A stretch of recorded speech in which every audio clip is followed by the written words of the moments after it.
I'm Pastor George Thompson, your host with the Christian Stewardship Network. Again, I want to thank Jeff Kaler and Betsy Lonsberry for coming in today and teaching us about high capacity giving. Now, I'd like to find out a little bit about Jeff, how you do it at your church. Sure. So Jeff Kaler, LCBC Church, South Central Pennsylvania.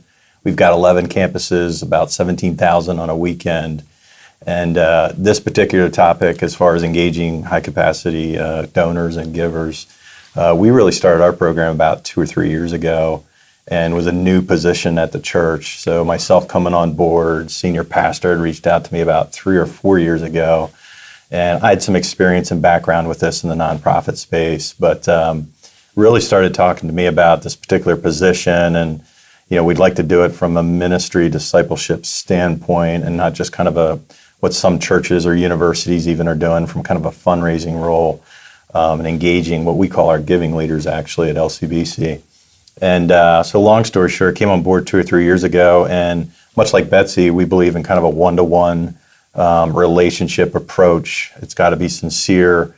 It's got to be from this heart of stewardship. And engaging this group that really a lot of times is underserved in the church, and people, generally speaking, even the senior pastor a lot of times, and even kind of broaching the subject of money, type thing. So we have 11 campuses, and we have a lot of young campus pastors that when I came on board, I realized they were uncomfortable with this topic and maybe even engaging people at their particular campus that they knew maybe would be a giving leader. Right. So they you're saying the younger pastors had a hard time coming up and engaging and talking to people about money and everything. So what'd you do?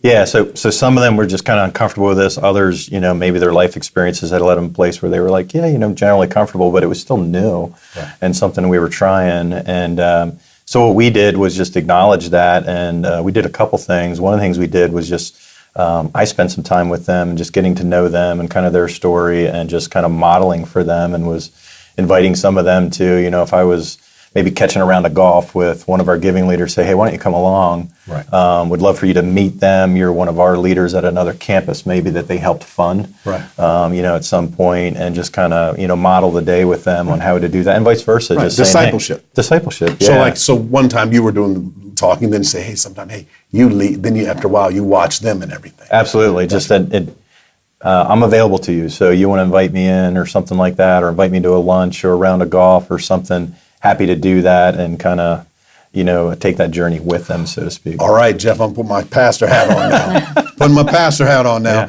Yeah. It ain't true discipleship until you tell them there's a few points or questions you want to make sure that you do when you come out there. So I'm sure there are probably, what do you want to do? 2 or 3? Let's do 3. 3 questions. 3 questions that they had to, when they were sitting down, kind of talk talking, about with the people. That they would talk about so that they would be able to come and be relaxed. Yep. And the people would be relaxed. What are so it's just something we came up with that we were like, hey, if we could get 2 or 3 questions that would kind of, no matter what situation you find yourself in, whether it's at lunch or an event, or you get invited somewhere with maybe a couple or something like that, is, again, a lot of these guys were just a little uncomfortable, and so we scripted some questions. The first one being is, what's your LCBC story? How did you come to LCBC? Who invited you? How did you get here? Why did you stay? Right. Type thing. Gotcha. And then LCBC stands for? Lives Changed by Christ. Gotcha. Great question. Good. Yeah. All right. So the second question is, what are you passionate about at LCBC? Is it the children's ministry? Is it some sort of adult ministry? Maybe, a men's frat is our adult men's group that we call. So we have some of those guys. The college feeling. Exactly, yeah. Kind of this frat feeling. Can I be in that group? I'm going to be a dreamer. You're in, man. I'm going to be in. Let me be honorary. So. You're in. Hey, I'm Megan Brown, and I work for the Kingdom in Amarillo, Texas, and you are enjoying the CSN broadcast. But do you notice this common theme? What did you say? You said that we find out what they're passionate about. Mm-hmm. So we always want to find a common theme. Yeah. You said, what are they passionate about? Because giving is really about the heart, and we have to find out what motivates people, and then also how to help them. Yeah, absolutely. Third one. And then the third question is just really, are you at LCBC, are you more familiar with our past, present, or future? And really that question came to be from as I kind of came on board and started meeting with folks, Our church is about 30 years old. Our senior pastor's been there for over 25. So there was a time when we were 500 or 1,000. And the stories I would start hearing from some of the people who had been there a while was like, we remember when Pastor David knew everybody's name and would shake their hands on the way out.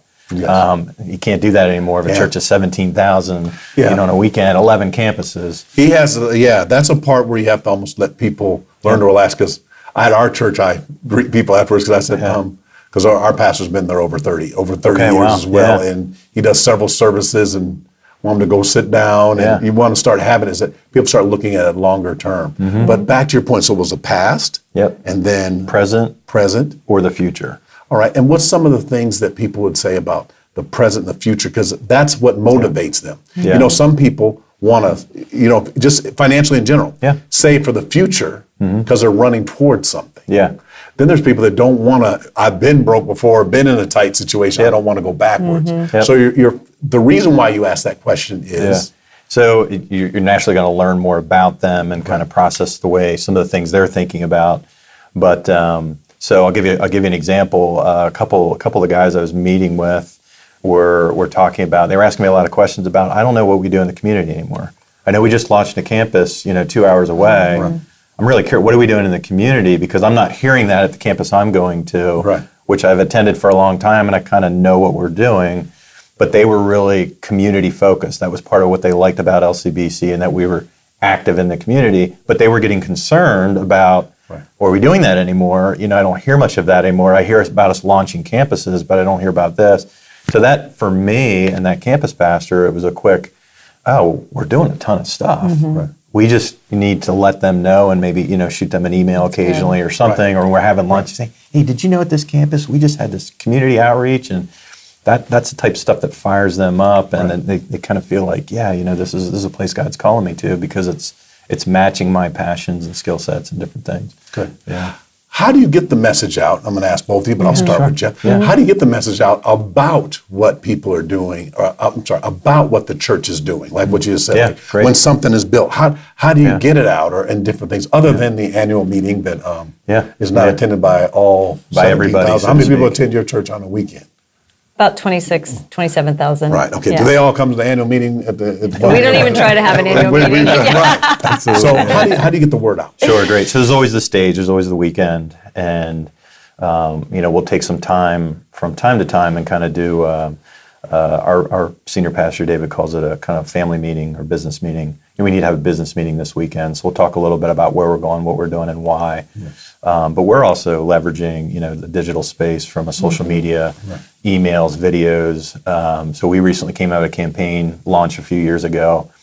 So now some of that money raised, and a lot of that's coming from our Giving Leader crowd, is being used to build and launch campuses where, there's lots of stories of life change coming out. So we got into this rhythm about every 4 to 6 weeks of, let's send a video story out about a campus. This one's being built. Okay, now later, that one was built. Now it's in action, and here's what's coming out of it. And we'll only send that to that group that gave towards that. Right. And that has been super well received, just kind of that follow-up of, okay, that's great. Rather than waiting for it 6-9 months when we have a family business meeting on a weekend, and then they're not there for some reason. And then, so then they totally go without that information. Right. So we're trying to find new ways to keep them updated. Good. Yeah. That's awesome. What about you? How do you get the word out about what the people have given and how it's and the impact? One of the things that we love to do also is to share the stories and the life change. And so to our Kingdom Builders, every other week, every third week, they get an email that's from either myself and my husband, who look after the Kingdom Builder team, or from our senior pastors, that specifically has a life change story in it, something that they were a part of because of their giving. And then it also has what's coming. So even if it's something that's coming in a few weeks at one of the campuses, or we share vision with them first. Some of those things, we always are talking about things and letting them know, hey, we want to make sure you're there. We'll put, if there's an event coming up that one of our amazing events for women or diesel events for men, we'll put the link in there so you get to sign up first. So it's always something that we're trying to get in front of them. And they know the rhythm is they're going to get that about every 2 weeks. That's good. So that they will be watching for it. and be able to identify all the time with, I was part of life change at this ministry or this campus or something because of the giving. And we always tie it back to specifically because of your giving, we were able to do this. All right, great. It's awesome. This is Pastor George Thompson. I'm the host of the Christian Stewardship Network. Again, I'm so excited. I want to thank Jeff Kaler and Betsy Lonsberry for coming in and sharing with us today. If you'd like more information, just go to ChristianStewardshipNetwork.com. If you find us on social media, like us, friend us, and subscribe. Look forward to seeing you at our next episode.